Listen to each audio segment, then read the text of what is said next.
বাংলাদেশের প্রতি সবসময় ভারত সরকারের সমর্থন আছে, এটা যে তিনি বলেছিলেন। নতুন যে বিএনপি সরকার, তারাও তেমন একটা পরিবেশ বাংলাদেশের সৃষ্টিতে আগ্রহী, সেই প্রতিশ্রুতিটাও কিন্তু বিএনপি মহাসচিবের এই সাক্ষাৎকারে পরিষ্কার। তারা রাজনৈতিক প্রতিহিংসা থেকে সরে আসার কথা বলেছেন। তারা রাজনৈতিক প্রতিহিংসা, সহিংসতা কোথাও নিয়ে যেতে পারে না বাংলাদেশকে, এবং গণতান্ত্রিক পরিবেশের জন্য মঙ্গল নয়, সেটা উল্লেখ করেছেন। বাংলাদেশ ভারত সম্পর্ক ইউনূস সরকারের আমলে কার্যতই একেবারে তলানিতে গিয়ে পৌঁছেছিল।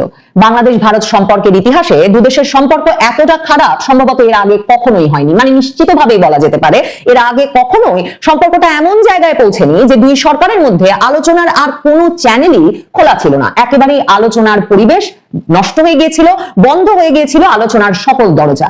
এমন অবস্থায় ভারত সরকার বেশ কয়েক মাস ধরেই প্রকাশ্যেই বলে আসছিল, পুরো অন্তর্বর্তীকালীন সরকারের সময়কালটাতেই তারা বলে আসছিল যে তারা একটা নির্বাচিত সরকার বাংলাদেশে ক্ষমতায় আসবে, সেজন্য অপেক্ষা করছে।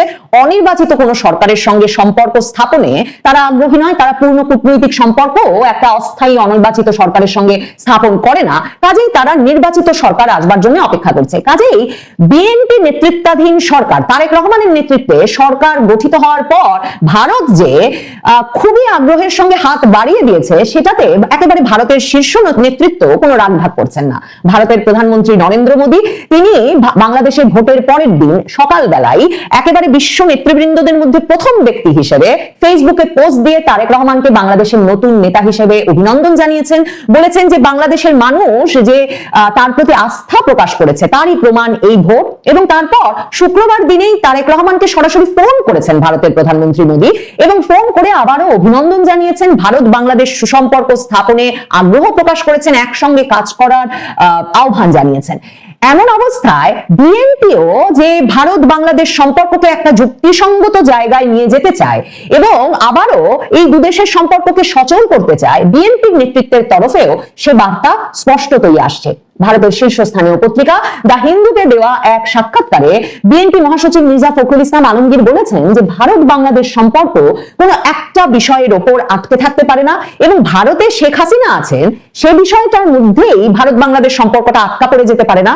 সেটা ভারত বাংলাদেশ সুসম্পর্কের ক্ষেত্রে একটা বাধা হয়ে দাঁড়াতে পারে না।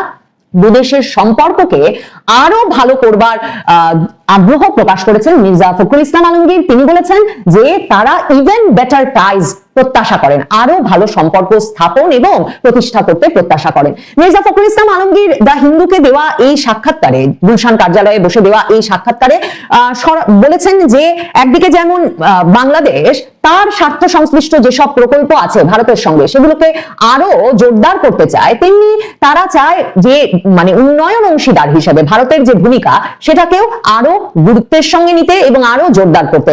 তিনি বলেছেন যে তারা বিশ্বাস করেন যে মানবাধিকার লঙ্ঘনের মতো অপরাধের সঙ্গে শেখ হাসিনা জড়িত ছিলেন। শেখ হাসিনার বিরুদ্ধে যেসব অভিযোগ এসেছে, শেখ হাসিনা এবং আওয়ামী লীগ নেতৃবৃন্দের বিরুদ্ধে তাদের বিচার হওয়া উচিত এবং তাদের বিচার প্রক্রিয়া যেমন চলছে তেমন চলবে।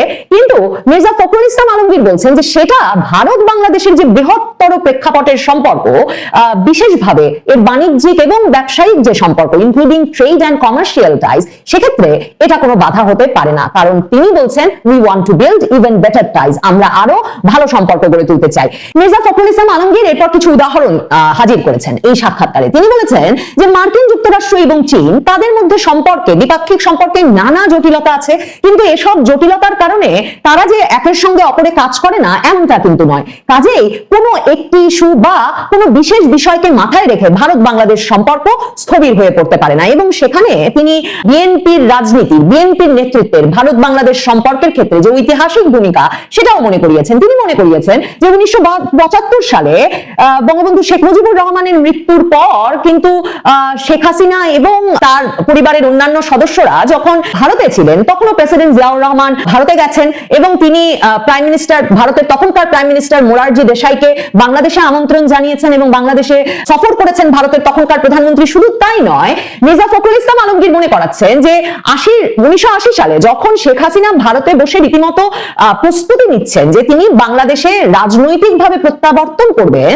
তখন কিন্তু প্রেসিডেন্ট জিয়া দিল্লি সফর করেছেন এবং সেখানে গিয়ে ইন্দিরা গান্ধীর সঙ্গে তিনি সাক্ষাৎ করেছেন। তার মানে বাংলাদেশের রাজনীতির সঙ্গে ভারত বাংলাদেশ সম্পর্ককে মেলানোটা যে বিএনপি ঐতিহাসিকভাবেই কখনো করে নাই, সেটা সরাসরি মির্জা ফখরুল ইসলাম আলমগীর এই সাক্ষাৎকারে মনে করিয়েছেন।